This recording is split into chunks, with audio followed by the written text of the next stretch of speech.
सिंध में ज़मीनों के रिकॉर्ड का कोई निज़ाम नहीं। कराची की हज़ारों एकड़ ज़मीन की फ़ाइलों में घपले हैं। 7,500 एकड़ ज़मीन की जो दस्तावेज़ात हैं उनमें जालसाजी का ख़दशा है। ये मैं नहीं कह रहा, ये कहते हैं चेयरमैन नैब, जो पिछले दिनों कराची आए और हमारे यहाँ जो बिल्डर्स की एक बहुत बड़ी एसोसिएशन है आबाद, उनके एक फ़ंक्शन में उन्होंने ख़िताब किया। उसके बाद जो प्रेस रिलीज़ सामने आया जिसमें जो चेयरमैन नैब के नाम से मंसूब था, उसमें कहा गया कि उन्होंने कहा है कि अगर हम इसको खंगालना शुरू करें तो यहाँ पे तो पूरा एक तूफ़ान मच जाएगा और आपको पता चलेगा कि इसमें क्या क्या गड़बड़ घोटाला है। उन्होंने हमारे यहाँ जो 3 डेवलपमेंट अथॉरिटीज़ हैं कराची में, Malir development authority, KDA, Lyari development authority, उनके हवाले से भी काफ़ी क्रिटिसिज्म सामने आया कि दिहाइयाँ गुजर गई हैं लेकिन उनके जो अलॉटीज़ हैं उनको कब्ज़े नहीं मिल सके और ये एक बहुत बड़ी ज़्यादती है। हम जानते हैं कि लोग कराची में, सिंध में दर बदर फिरते रहते हैं। एक पीस ऑफ लैंड पे 4 लोगों का दावा होता है कि ये हमारी है और सबके पास कागजात भी होते हैं। सबके पास कागजात, मैं खुद गुजरा हूं इन चीजों से। हम सब में से सब इसका डसा हुआ है। तो अब हमारी याददाश्त कमज़ोर है। आज से कई बरस पहले जब शुरू में पीपल्स पार्टी गवर्नमेंट आई थी तो डिजिटाइजेशन का एक प्रोसेस शुरू हुआ। हमें लगा कि जी अब रेवोल्यूशन आ रहा है, शफाफ गवर्नमेंट होगी, गवर्नेंस बेहतर हो जाएगी, ये गड़बड़ घोटाला ख़त्म होगा। हम अक्सर गलतफहमी के शिकार हम जो है खुशफहमी में आ जाते हैं। तो उसका फ़ेज़ 1 चला, उसे बड़ा अप्रिशिएट किया, उसमें वर्ल्ड बैंक की भी इन्वॉल्वमेंट थी। लेकिन फिर फ़ेज़ 2 के बाद लगता है कि वो सारा मामला डिरेल हो गया और इसकी वजह से आज भी जो सिंध की वो रफ्तार थी सबसे आगे सिंध, वो इस मामले में बहुत पीछे रह गया।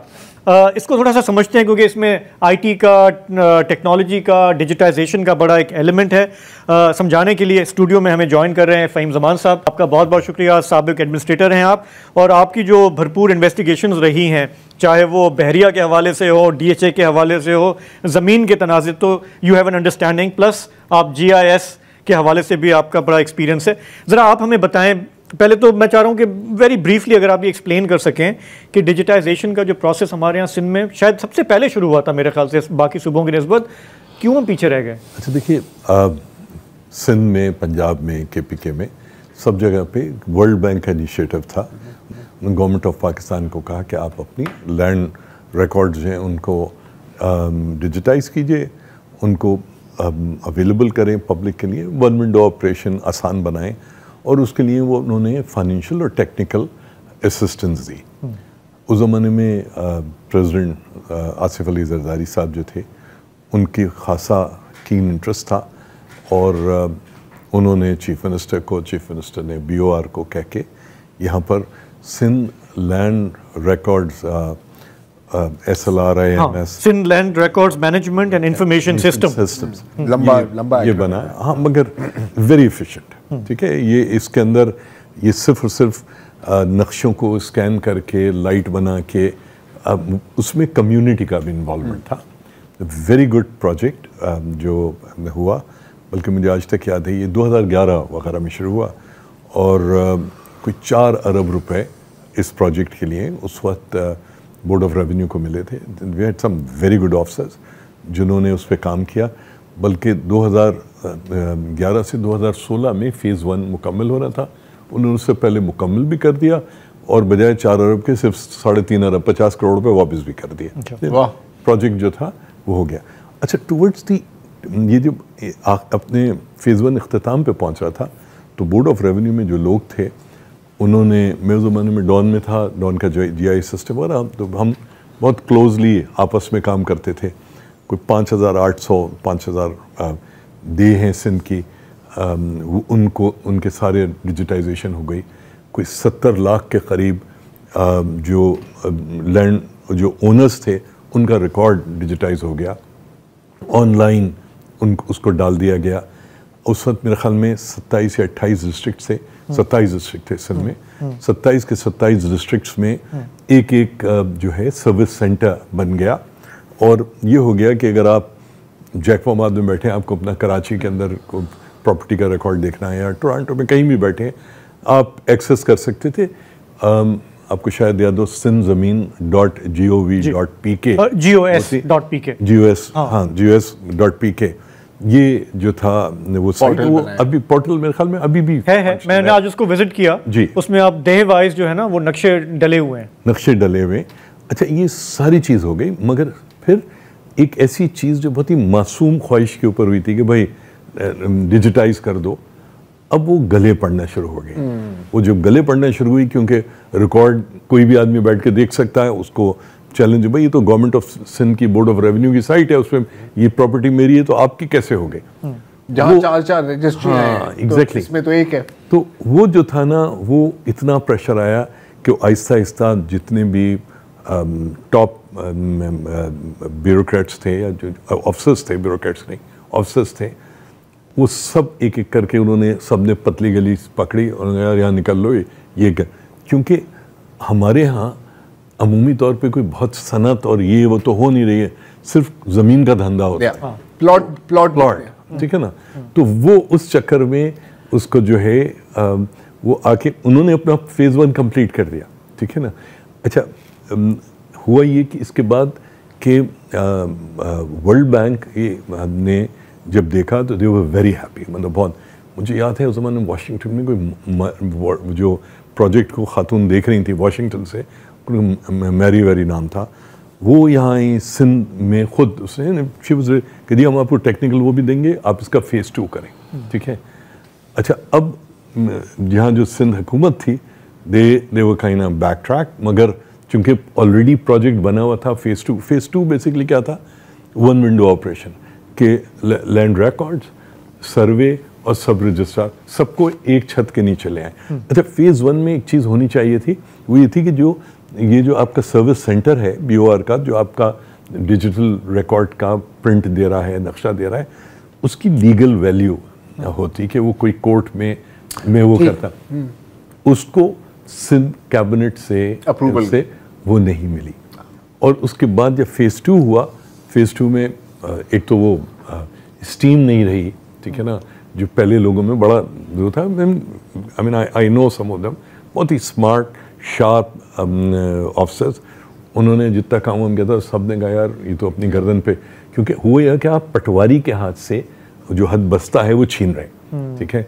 आप सब रजिस्ट्रार से, भाई अगर ये मेरा प्रिंट आउट है, ये मेरा रिकॉर्ड है, ये सर्वे का दफ्तर मौजूद है, ये बात खत्म हो जाती है, बात हो जाती है, तो सब रजिस्ट्रार किस बात पे पैसे लेगा, क्या करेगा? आपने कहा प्रेशर किसका? देखिए, प्रेशर किसी कमज़ोर आदमी का तो हो नहीं सकता, जाहिर है।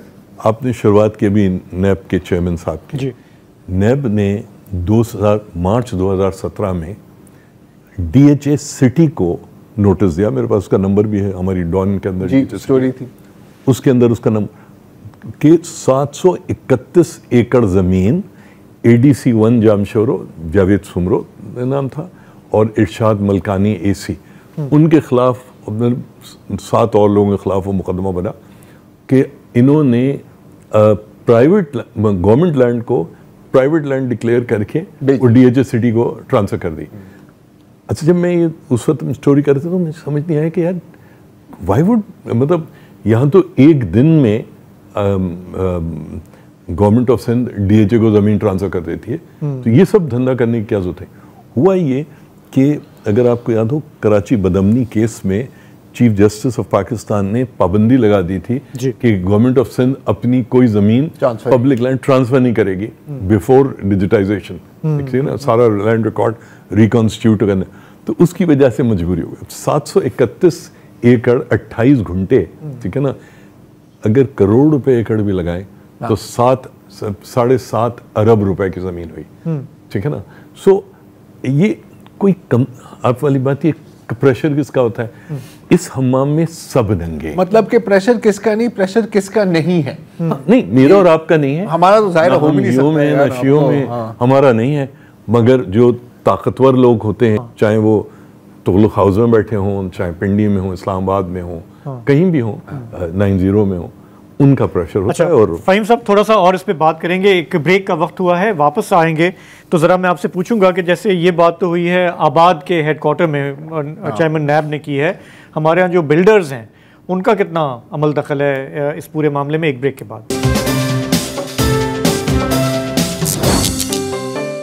हम सिंध के लैंड रिकॉर्ड पे बात कर रहे हैं कि वो अब तक क्यों नहीं डिजिटाइज हो पाया, कंप्यूटराइज हो पाया। फ़हीम ज़मान साहब, 2007 में जब बेनज़ीर भुट्टो साहिबा का कत्ल हुआ, उनकी शहादत हुई, हंगामे हुए सिंध में, हम जहाँ भी जाते हैं, ठट्टा जाते हैं, इधर जाते हैं, तो हमें सुनने को मिलता है कि जी बाबा वो रिकॉर्ड उस वक्त जल गया था, उसके बाद से तो वो अभी तक बहाल नहीं हुआ। हमारी ये उम्मीद थी कि जब डिजिटाइजेशन होगी तो हकदार को उसका हक मिलेगा। एक एक पीस ऑफ लैंड पे 4-4, 8-8 लोग नहीं खड़े हुए होंगे, और उसमें वही होता है जिसके हाथ में डंडा होगा वही आखिर में प्रिवेल कर जाता है। तो ये जो सेकेंड फेज की आप बात कर रहे थे, जो 2016 से 21 तक होना था, चलें कोविड आ गया, वो 2 साल एक्सटेंड हो गया, अभी उसका स्टेटस क्या है? अभी भी लिम्बो में है। देखिए, एक बात समझने की जरूरत है। आपने ये तो सुना कि लैंड रिकॉर्ड जल गया, कभी आपने ये सुना कि हेल्थ का रिकॉर्ड जल गया? कभी आपने सुना एजुकेशन का रिकॉर्ड जल गया? लैंड का ही क्यों जलता है? ये भी क्योंकि कागज ज्यादा फ्लेमेबल तो नहीं है लैंड रिकॉर्ड वाला। या वो जल्दी आग लगती है कागज है। अच्छा देखिए, अच्छा, अंग्रेज दफा 144 स्टैच्यू बुक्स पे छोड़ के गया था। हम यहाँ बैठे, डीसी चाहे 100 दफा 144 लगा दे, हम सिगरेट नहीं पी सकते। अगर रिकॉर्ड जल गया, उसका बहुत सिंपल सा तरीका है रिकॉन्स्टिट्यूट करने का। आप पब्लिक नोटिस इशू कीजिए, लोग अपना अपना रिकॉर्ड, लोगों के पास तो है। अच्छा, रिकॉर्ड कहाँ जला? आप ठंडी सड़क पे जल गया, यहाँ BOR के यहाँ दफ्तर में जल गया, क्या तमाम DC ऑफिस में भी जल गया? क्या मतलब कहाँ जल गया? तपेदार के पास, कॉपियां वाले के पास कॉपियां भी होती हैं। कॉपियां होती हैं। अच्छा, फिर जिसके जमीन है उसकी तो होती है, ठीक है, और जो जिसकी अगर को जमीन किसी की नहीं है तो सरकार की है, ठीक है। तो भाई आप पब्लिक नोटिस इशू करें, एक डेट दें, 30 दिन का पीरियड दें कि भाई ले आओ, सब लाके अपने एक ऑफिसर बिठा दें, चाहे हेडमास्टर्स बिठा दें, वो उनको टेस्ट कर दें, ओरिजिनल है, ये फोटोकॉपी है, करके आप बनाना शुरू करें, उनको कुछ छाप दें, उनको आप मतलब करना चाहें तो आप करना चाहें। मैं I am not an expert, but I am sure कि this can be done in a very उसमें। अच्छा, मैं आपको एक और मिसाल देता हूं कि डिजिटाइजेशन से हम समझते हैं कि शफाफियत आएगी। रिसेंटली मैं एक केस डील कर रहा था खैरपुर में, एक बंदे का जिसके जो ज़मीन बेचना चाह रहा था, किसी और ने आके कहा कि जी नहीं ये तो मेरी ज़मीन है, उनका आपस में झगड़ा हो गया, उनको भेजा कि आप जाएं DC के पास जाएं, AC के पास जाएं। तो बंदे ने कहा मेरे पास तो डिजिटाइज रिकॉर्ड है हैदराबाद का, उसने कहा कि वो बोर्ड ऑफ रेवेन्यू का है।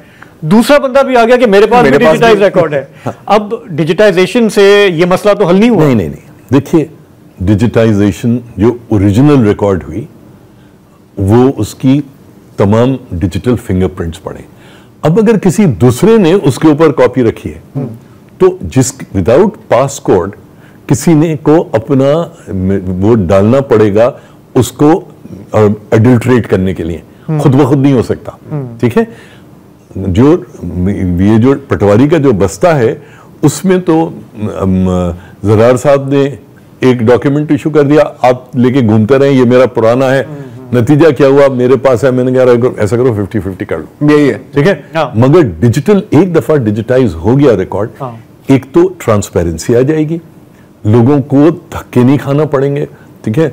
आपने प्रिंट आउट ले लिया, लेके आप अपना बैठ के प्रिंट आउट लेके ले गए, ID कार्ड दिया, देखिए जी ये मेरा है, जो इंचार्ज है सर्विस सेंटर्स का, वो अपने यहाँ चेक करके वो स्टैम्प करके आपको दे देगा, दैट्स अबाउट इट। सारी दुनिया में ये होता है, ऐसा नहीं है ये जो मतलब यूनिक नहीं है ये बात, ये कोई अच्छा, ये बहुत आसान है। देखो ना, हम टीवी पे बैठे, कभी कोई आज सोचता है कोई आदमी कि टीवी क्यों चल रहा है, रेडियो क्यों नहीं चल रहा, ठीक है ना, कहां से कहां दुनिया निकल गई। मसला ये है कि जिस दिन डिजिटाइज हो गए रिकॉर्ड, एक तो उसकी एक्सेसिबिलिटी हो जाएगी, लोगों की जिंदगी आसान हो जाएगी। और आप जो हम फेज 2 की बात करते हैं, फेज 2 क्या है? अंग्रेजी तो बहुत लंबी चौड़ी है, पैसे भी बहुत सारे हैं, मगर बुनियादी तौर पे it's about one window operation के सर्वे, लैंड रिकॉर्ड, सब रजिस्ट्रार, तीनों एक छत के नीचे बैठे। तो बेसिकली देखें ना, अगर शफाफियत आ गई तो वो वेस्टेड इंटरेस्ट का क्या बनेगा? फिर कुछ नहीं बनेगा। देखिए, ये तो कब्जे करने हैं। हम तो बहुत बड़े पैमाने के प्रोजेक्ट, बहुत बड़े रकबों और बहुत लंबे नोट की बात कर रहे हैं। आपको अच्छी तरह से याद होगा कि परवीन रहमान को क्यों कत्ल किया गया था इस शहर में, क्योंकि वो मैपिंग कर रही थी। और कोई वो मतलब गोटाबाद स्कीम के लिए लोगों को मैप्स बना के दे रही थी। मैप से क्या उतना ही खतरा था जितना इस डिजिटाइजेशन से खतरा, क्योंकि फिर पता लग जाएगा कि किसने कि कौन किस किस्म की किसकी ज़मीन पर काबिज है। बिल्कुल राइट। तो जब आप एक इंसान को कत्ल कर सकते हैं इन चीजों के लिए, तो एक फेज या दूसरे फेज को रोकना तो कोई बड़ी बात नहीं बनती ना फिर आपके लिए, कोई मुश्किल काम भी नहीं है। 444 जब सारी स्विच आपके हाथ में जी 444 लोगों को कत्ल किया गया, अब तो एक परवीन को रो रहे हैं। जी वसत, आप कुछ कहना चाह रहे हैं? नहीं, मैं तो बहुत इंटरेस्टिंगली सुन रहा हूँ। ये अभी मैं पढ़ रहा था, बीबीसी में एक टाइटल स्टोरी थी कि पिंडी में ये जो बहरिया टाउन है और ये जो डीएच इस्लामाबाद है, इन्होंने पूरा जंगल जो है 2005 से लेके 2007 तक वो साफ कर दिया। उसके डॉक्यूमेंट्स वगैरह भी बीबीसी ने कहा कि हमारे पास मौजूद हैं, कोर्टों में मुकदमात चल रहे हैं। तो ये अगर इस लेवल पे सूरत हाल है तो वही बात है ना कि मछली हमेशा सर से सड़ती है, तो नीचे तक ही जो पूरा सिस्टम है वो हिल जाएगा। तो इसे कौन हिलाना चाहता है? अरबों रुपए की इंडस्ट्री है ये, अपने पेट पे कौन लात मारना चाहेगा? अब मुझे नहीं पता कि पंजाब में भी एक ज़माने में ये डिजिटलाइजेशन शुरू हुई थी लैंड रिकॉर्ड की।